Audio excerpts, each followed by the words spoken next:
хамгийн анхны 4G LTE сүлжээг байгуулах томоохон ажлыг амжилттай гүйцэтгэн 10 жилийн асар богино хугацаанд ICT номер 1 групп болон өргөжлөж хийсэнтэй. Хурдвал 10 дахин илүү байж байна.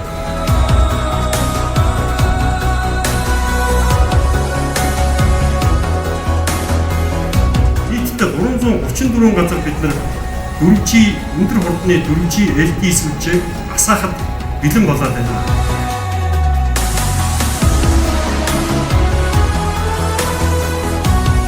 Дөрөв, гурав, хоёр, тавцлуурагасаа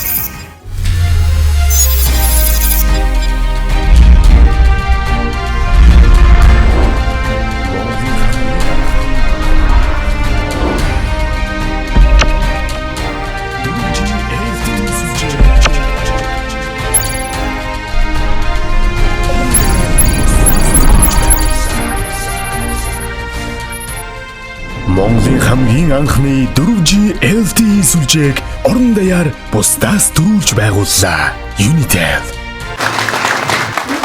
Хот аймаг тэр цагаагаар ямар байна? Тэр ч манхан сум. Энэ яг одоо цас ороогүй үлрэхэд хасах 9 градусын хүйтэн байна. Гэхдээ 4G LTE сүлжээ орсон болохоор хүмүүсийн уур амьсгал халуун байна. Ингээд бид бүхэн сая хэдхэн мөчийн өмнө Монгол улс орон даяар Монгол улсын бүх аймаг сум сүрэн газарт 4G LTE сүлжээг одоо хамтдаа асаалаа. Тэгэхээр яг одооноос эхлээд Unitel хэрэглэгчид маань Монгол орны аль ч аймагт очиод аль ч сумд очиод гар утсаараа шууд 4G LTE хэрэглээд интернетийн өндөр хурдыг мэдрэх бүрэн боломжтой болж байна. Ингээд Unitel хэрэглэгч та бүхэнд дахин баяр хүргэе.